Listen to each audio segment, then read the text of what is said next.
Hello Super Cyclists, I'm Erica. I'm going to be offering you massage after your ride, after the Gran Fondo this year, just like last year. So come on up and see us, get a massage, get all that lactic acid flushed out, help your body feel better, although I'm sure it's just a relief to be off your bike.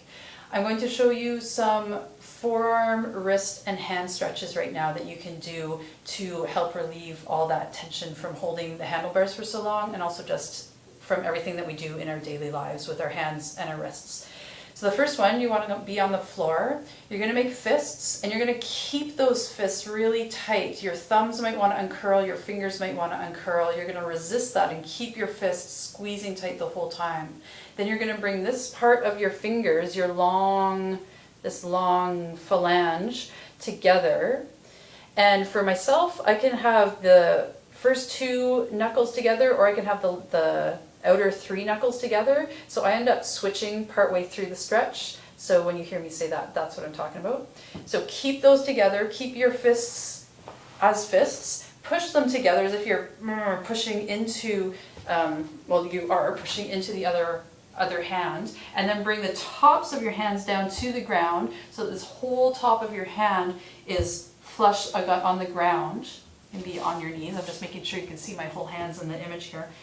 Keep your fists, keep them pressing together all the way down to the knuckles. Push your hands into the floor and then start to draw your shoulders up. And I'm just noticing that my right arm is having a lot easier a time with this than my left arm. My left arm is way tighter. So you might not get your arms this close to straight, they might be down here. Check in, make sure your wrists or your fists are still as fists, so they're not uncurling. Keep pushing into each other and stretching up, pushing your hands down to the ground. And then if you need to switch to get to the other portion of the wrist, I'm going to my outer hands, my outer wrist now. I'm pushing those knuckles together, pushing the hands down into the ground and stretching my arms up, just stretch into the backs of the hands and to the wrists. And I'm breathing.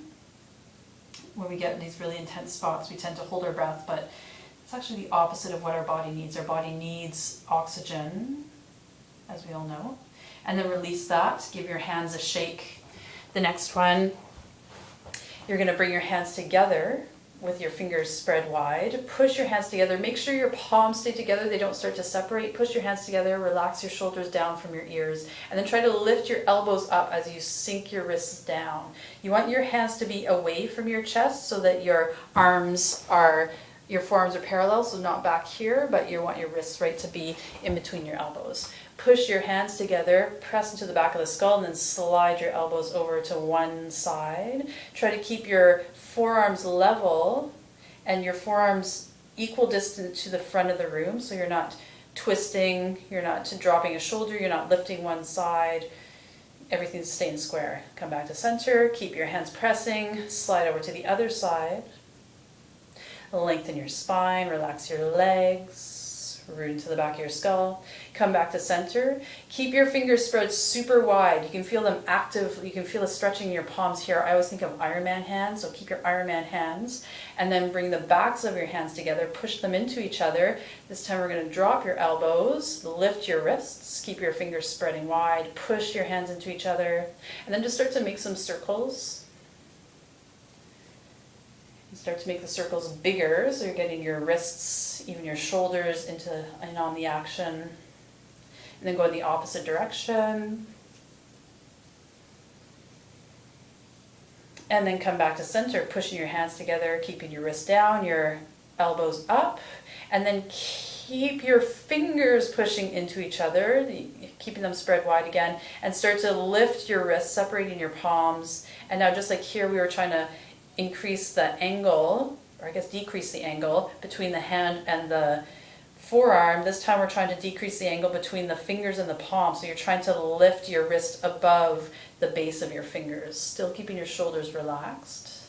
This works into the tendons that curl your fingers. So when you're holding anything, in our case we're talking about the bike, the handlebars. See if you can lift your wrists a little bit higher, imposing that curling action, and then release your fingers. Come to your thumbs and press your thumbs making the same action with your thumbs. It's kind of tricky to do your thumbs. You can try pressing them like this. I like to have one hand in front of the other and then I'll switch it. And then one thumb, the thumb that's closer to you, tends to be the one that is stretched a little bit more.